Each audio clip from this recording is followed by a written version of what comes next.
le sous-groupe des patients diabétiques, pour lequel aussi il y a pas mal de littérature. Je pense qu'on verra ça peut-être dans les recommandations aussi. Donc merci Costine. Merci, bonjour à tous. Vous avez entendu, je suis chirurgien à Mondor. On va parler un tout petit peu de la révascularisation chez les patients diabétiques.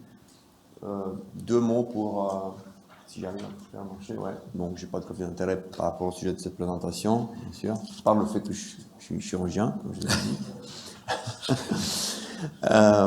Donc deux mots très rapidement pour décrire un petit peu le contexte des patients diabétiques.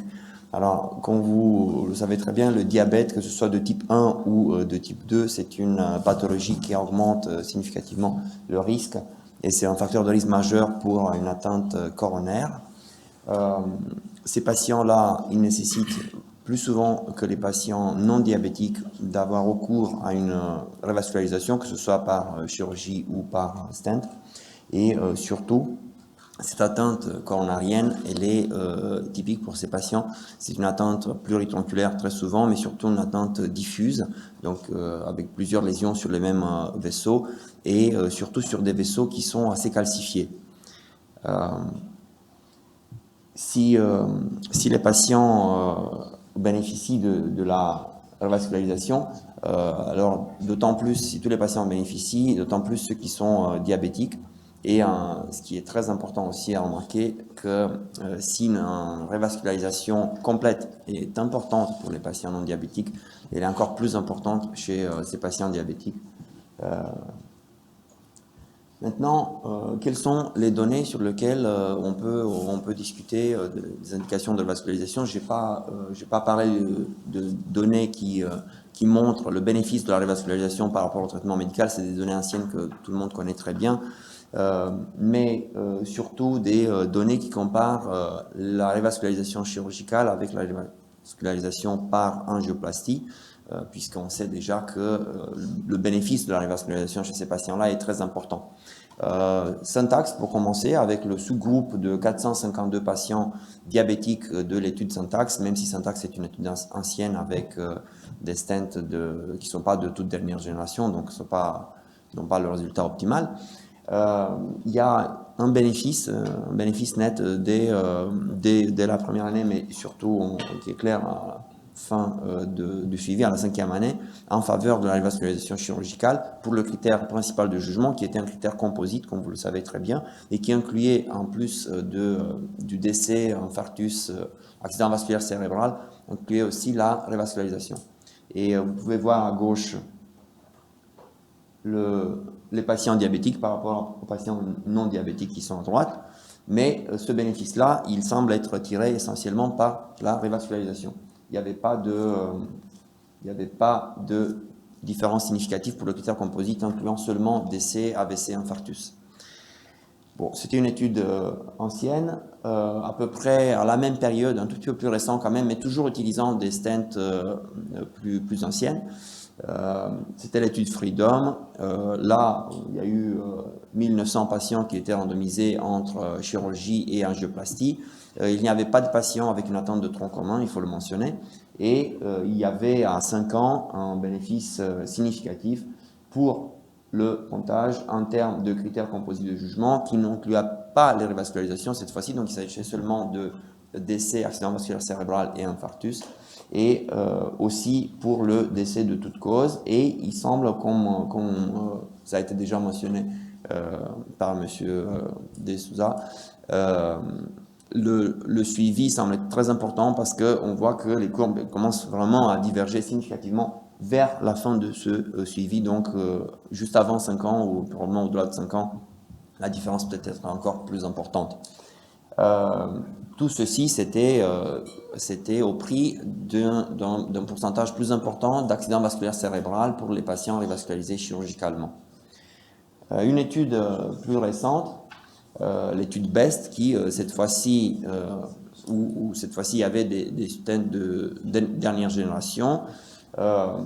Pareil, il y avait un sous-groupe de patients diabétiques pour lequel il y avait un bénéfice en faveur de la chirurgie pour les patients diabétiques, pour le critère principal de jugement qui était encore une fois un critère composite, incluant la révascularisation, et c'était essentiellement du fait de révascularisation, de la nécessité plus importante de révascularisation pour les patients stentés, que ce critère était en faveur de la chirurgie. Il n'y avait pas de différence pour la mortalité ou pour le critère composite qui n'incluait pas les révascularisations.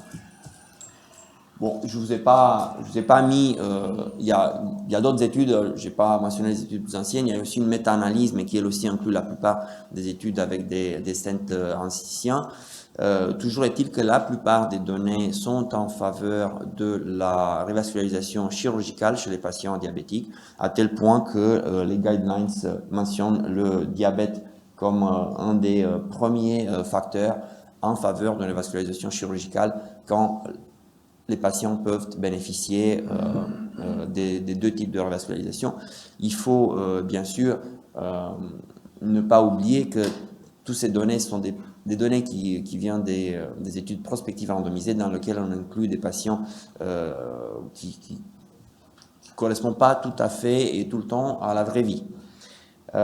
Comment on fait la révascularisation chirurgicale? La façon optimale de la faire, c'est en utilisant les deux artères mammaires internes squelettisées. C'est ce qu'on fait surtout à Paris et dans quelques centres de référence en Europe. Mais il faut savoir que aux États-Unis, la plupart des patients n'ont pas ce genre de révascularisation, mais une seule mammaire et des greffons veineux, des greffons saphènes, voire même que des greffons saphènes. Donc, il faut le dire, sur les dernières années, il y a eu quand même des améliorations de la technique chirurgicale aussi, puisque il y a eu la large adoption de l'utilisation d'un greffon mammaire déjà aux États-Unis. Il faut savoir que dans l'étude Syntax, il y avait une proportion importante des patients qui n'avaient pas du tout de greffon mammaire, c'était que des greffons saphènes. Et on sait que au bout de certains temps, la perméabilité de ces greffons saphènes commence à souffrir. Nous, ce qu'on fait, c'est une technique largement utilisée en région parisienne.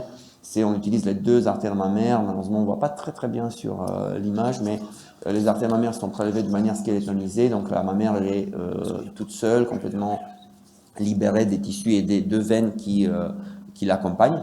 Et la mammaire interne gauche reste implantée à son origine dans la sous-clavière gauche. La mammaire interne droite, elle va être prélevée en greffon libre et implantée sur la mammaire gauche pour réaliser un montage en Y, comme vous pouvez voir dans l'image. Et ceci nous permet de réaliser une révascularisation complète, comme dans le schéma. Là, vous pouvez voir donc, la mammaire gauche qui garde son origine, et puis elle est capable de révasculariser l'intégralité de la paroi antérieure du cœur. On peut faire 2-3 pontages pour faire 4 pontages, autant que nécessaire pour révasculariser tous les vaisseaux qui méritent un pontage. De même, la mammaire droite qui est branchée à Y, elle peut faire le tour du cœur en postérieur pour révasculariser les marginales et les branches de la coronaire droite distale.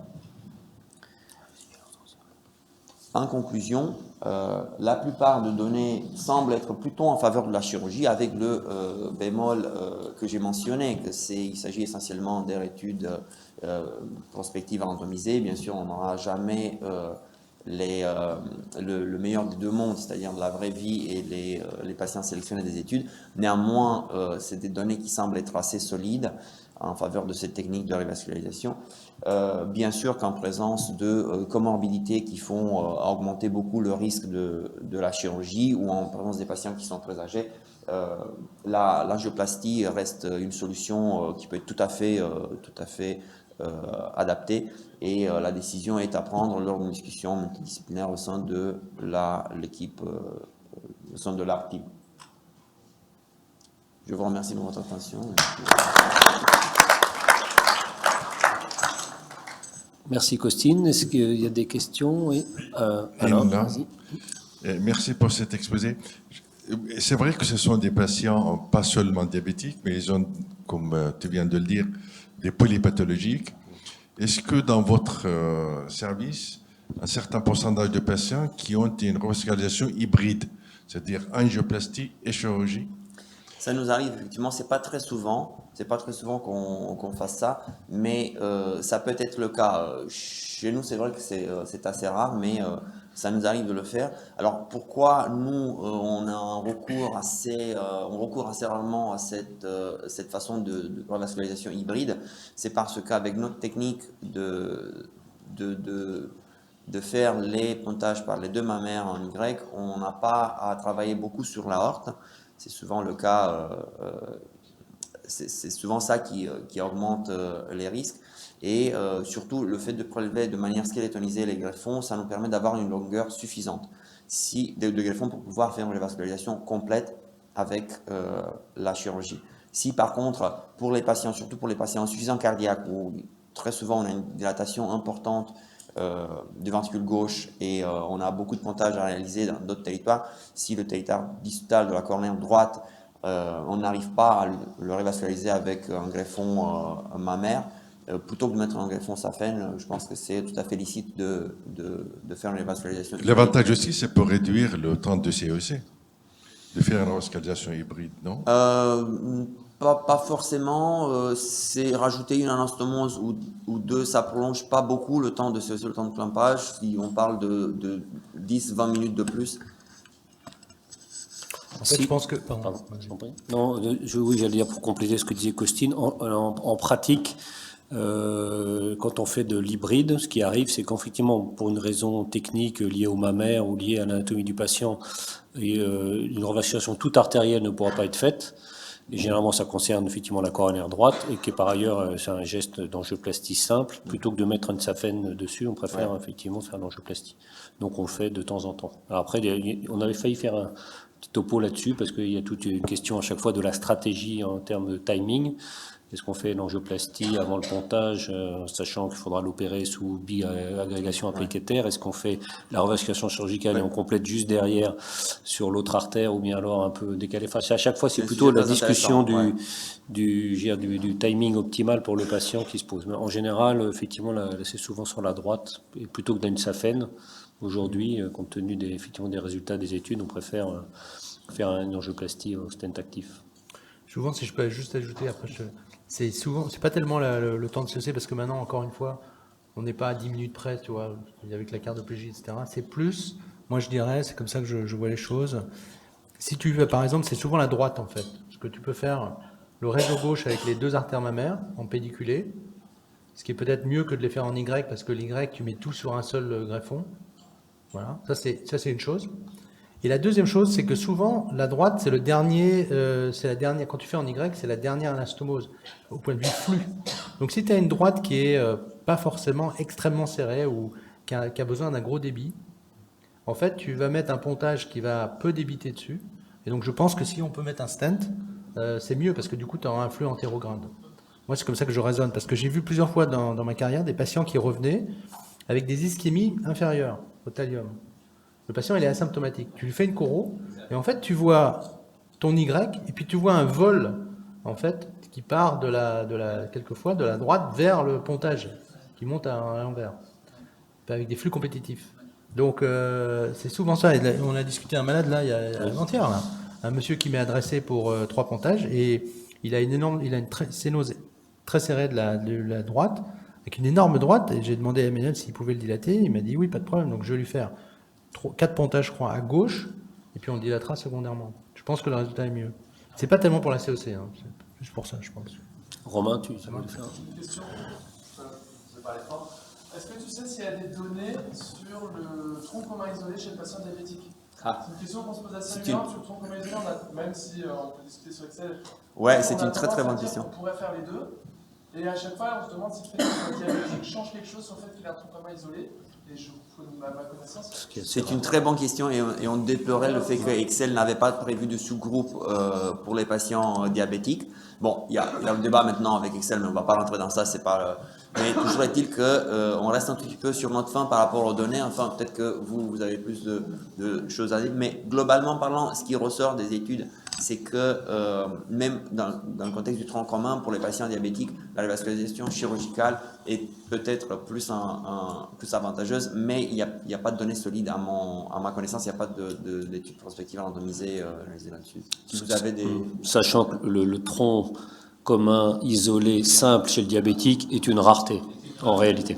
C'est ce qu'on avait dit en début exactement, c'est ce qu'on avait dit en tout début de présentation. Mais ça existe, hein, ça peut exister. Ça peut exister. Et puis même quand ça existe, on se demande dans combien de temps les lésions distales vont apparaître. Exactement.